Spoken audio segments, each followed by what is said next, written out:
Pasaulis dar neatsigavo po 2024 metų klimato katastrofų, kai gamta žmonijai sudavė naują triuškinantį smūgį. 2025 dar tik prasidėjo, tačiau pirmosios 3 sausio savaitės mūsų planetai tapo tikrų išbandymų.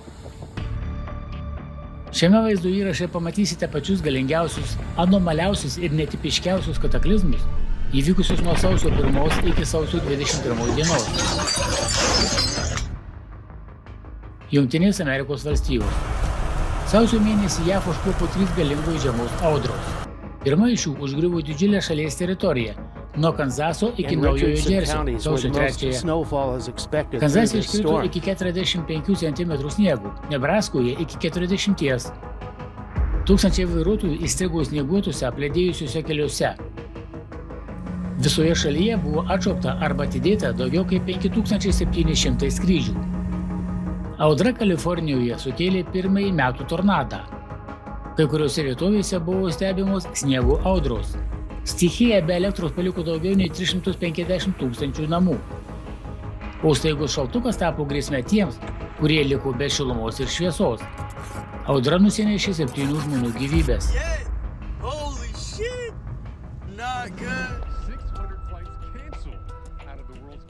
Vos po kelių dienų, sausio 9-ąją, JAV pietryčius užklupo antroji žiemos audra.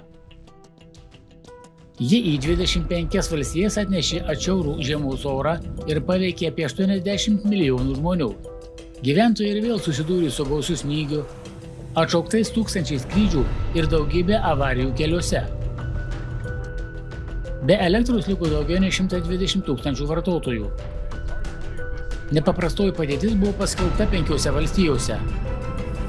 Nuo sausio 20 dienos Jungtinėse valstijose siautė istorinė audra, tapusi tikrų išbandymų ypač pietinių regionų gyventojams, kurie nėra pratę prie atšiaurių žiemos sąlygų. Dėl hipotermijos ir eismo įvykių keliuose žuvo mažiausiai 9 žmonės. Didžiausias audros poveikis buvo Meksikos įlankos pakrantėje, kur sniegas iškrenta itin retai. Sausio 20 dieną Naujojo Orleano Louis Armstrongo oro uoste buvo užfiksuota daugiau nei 20 cm sniego, o tai beveik 3 kartus viršijo ankstesnį rekordą. O Alabamoje buvo sumuštas 143 metų paros sniego rekordas.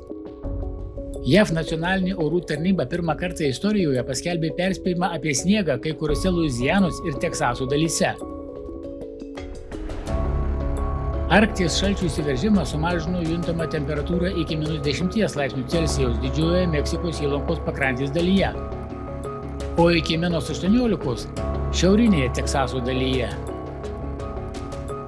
Akivaizdu, kad regionų infrastruktūra ir patys žmonės nebuvo pasiruošę tokiams netipiškoms oro anomalijoms. Nuo sausio 7 dienos Pietų Kalifornijoje kilo daugybė niokojančių miško gaisrų, kuriuos sukėlė neįprasta sausra ir ugniniai Santa Anos vėjai. Tragedija nusinešė mažiausiai 28 žmonių gyvybes. O liepsnos apėmė daugiau nei 16 000 hektarų plotą Los Andželo apylinkėse. Gaisrų gesinimas tapo tikru iššūkiu tūkstančiams ugniagesių. Sparčiai plintant liepsnoms, daugiau nei 200 000 gyventojų gavo privalomus nurodymus evakuotis. Net ir po 2 savaičių 2 didžiausi gaisrai, Itanas ir Palisadas, išliko aktyvų. Iki to laiko gaisrai buvo lokalizuoti atitinkamai 89 ir 63%. Gaisro pasekmės tragiškos. Jis sunaikino per 12 000 pastatų. Preliminariais skaičiavimais gaisrai Los Andželo rajone gali tapti brangiausiais per visą JAV istoriją. Nuostoliai viršys $250 milijardų. Alžyras. Afrikos šiaurėje, Alžyre, 2025 prasidėjo neįprastai šalčiais ir gausiais krituliais. Sausio 1 pabudę Naamos rajono gyventojai pamatė, kad smėlio kopos padengtos sniegu. Dėl stingdančių lietaus ir sniego pusnyse keliose šalies vietose buvo uždaryti valstybiniai keliai. Kita sniego audra rytinius ir vidurinius Alžyro rajonus užklupo sausio 13 ir truko kelias dienas iš eilės.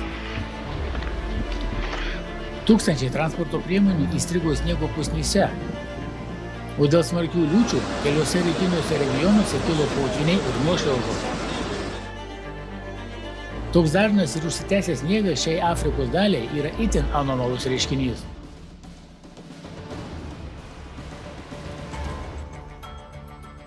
Rusija. Kol Afrikos šiaurės skendo sniego pusnyse, Rusijoje vietoj šalčių buvo užfiksuotas neįprastas atlydžių skaičius, o oro temperatūra labiau atitiko kovo vidurį. Kirovo srityje ant medžių pražydo pumpurai. Kaliningrado srityje dėl nesezoninės šilumos pradėjo augti augalai, pabudo vabzdžiai, pradėjo žydėti snieguolės. Dar sausio pradžioje Sočio nacionalinėme parke pražydo pirmosios pavasarinės gėlės. Šalyje sumušta 10 karščio rekordų. Armavyrų mieste Krasnodaro krašte rekordai buvo užfiksuoti 4 dienas iš eilės. Sausio 9-ąją oras sušilo iki neįtikėtinų 17,5 laipsnių Celsijaus. Lietuva. Lietuvoje 2025 metų pradžioje nusistovėjo rudeniški orai. Oro temperatūra buvo 5-7 laipsniais aukštesnė už normą, todėl vietoje įprasto sniego siautėjo lietus. Kai kur šalies vakaruose nuo sausio 1 dienos per vieną dieną iškrito daugiau nei pusės mėnesio kritulių kiekis. Audringi orai į šalį atnešė vėją, kurio gūsiai siekia iki 29 metrų per sekundę. Medžiai krito ne tik ant važiuojamos dalies, bet ir ant laidų bei automobilių. Tūkstančiai žmonių liko be elektros.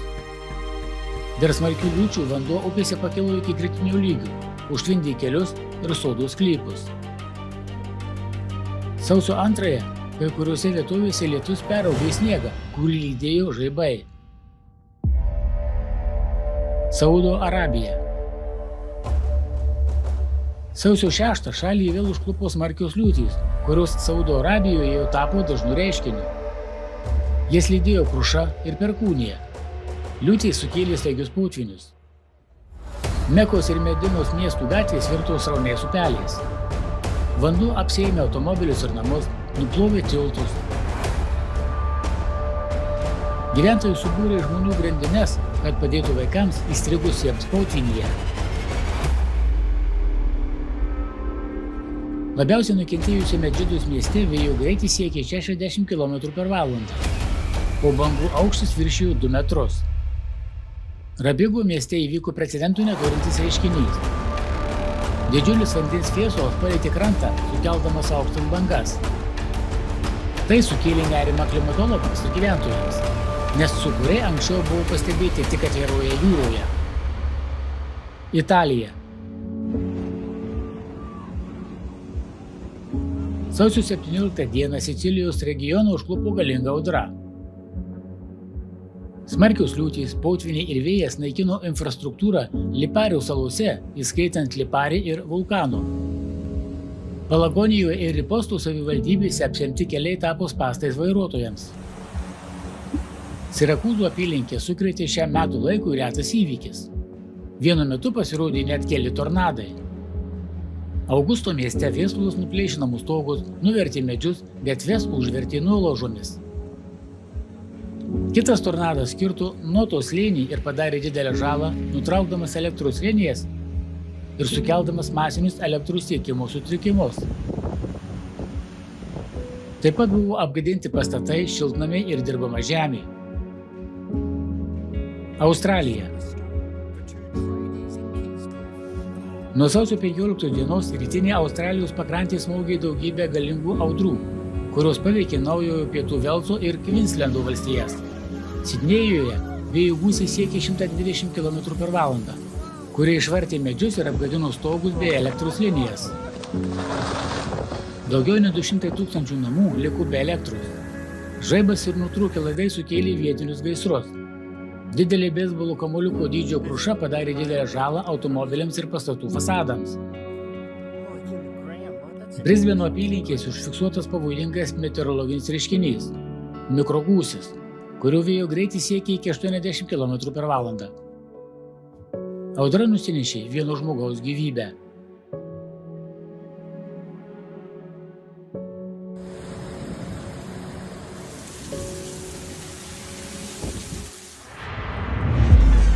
Seisminis aktyvumas.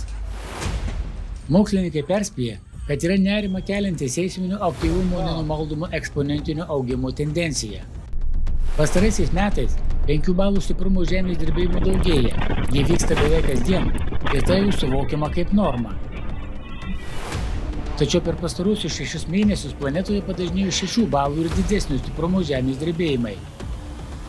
O 2025 metų pradžioje ši tendencija jau įgauna pagreitį.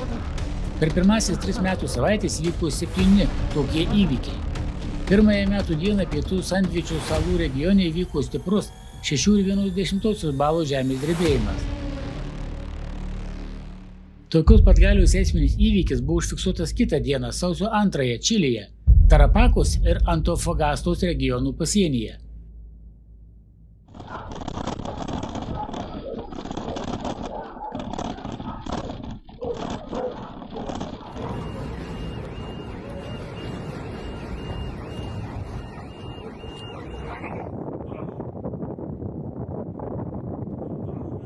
Sausio 5 dieną Salvadorą sukrėtė 6,3 balų seisminis įvykis.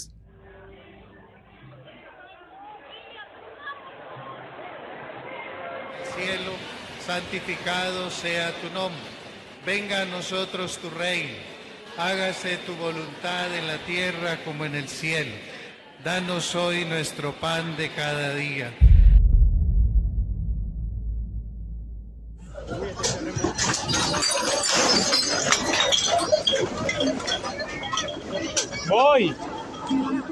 Sausio 12 dieną Meksikos Mičioakano valstijoje įvyko seisminis įvykis 6,1 balų. Iki tos pačios dienos 19 valandos buvo užfiksuoti 485 pakartotiniai drebėjimai, iš kurių stipriausias buvo 4,5 balų.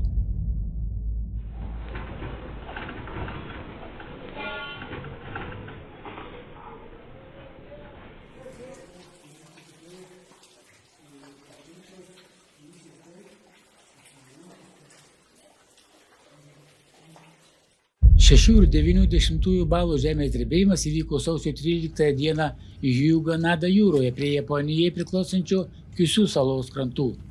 Vėliau stiprumas buvo sumažintas iki 6,6. Sausio 21 dieną Taivano salos pietuose įvyko stiprus tristiklus žemės drebėjimas, kurio stiprumas siekė 6,4 balų.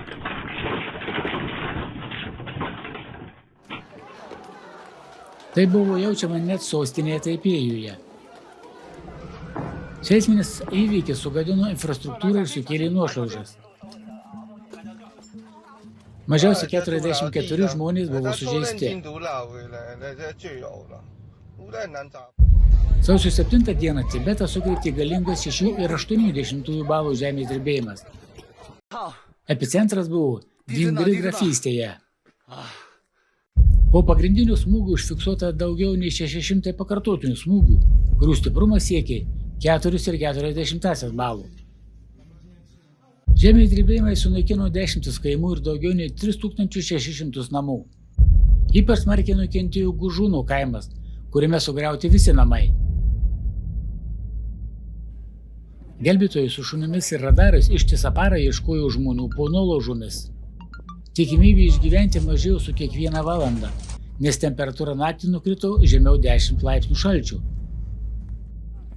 Dėl nelaimės žuvo 126 žmonės, dar 188 buvo sužeisti. Atšiauriomis žiemos sąlygomis tūkstančiai žmonių liko be pastogės.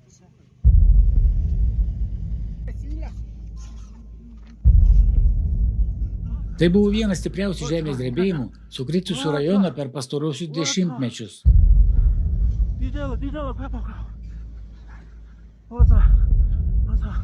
Taip pat metų pradžioje visame pasaulyje padidėjo ugnikalnių aktyvumas. Ką tai reiškia ir ką tai gali sukelti, mes jau pasakojome kituose vaizdo įrašuose. Mūsų stebima klimato katastrofų dinamika tiksliai patvirtina prieš kelerius metus tarptautinės mokslininkų grupės pateiktą matematinį modelį. O naujausios šių ekspertų prognozės 2025 metams nežada nieko paguodžiančio. Planetoje gamtos reiškinių intensyvumas turėtų padidėti 12–15%, palyginti su 2024 metais, kurie daugeliu atžvilgių jau tapo rekordiniais. Ir nesant jokių žmonijos veiksmų, mes neturime pagrindo tikėti, kad ši tendencija sulėtės ar sumažės. Deja, į ankstesnius mokslininkų įspėjimus apie tai, kad kataklizmų daugės, kad gyventojai turi tam pasiruošti, nebuvo atsižvelgta. Todėl daug žmonių nukentėjo. Savalaikis atsakas į šiuos įspėjimus galėjo užkirsti kelią tragedijai, kurią sukėlė žmonijos nenoras išgirsti tiesą. Šiandien paskelbtos konkrečios klimato grėsmių prognozės tiek atskiroms šalims, tiek visai planetai. O taip pat pateikti pasiūlymai ir sprendimai, kaip įveikti šiuos iššūkius. Bet ar žmonės šį kartą išgirs? Klausimas lieka atviras.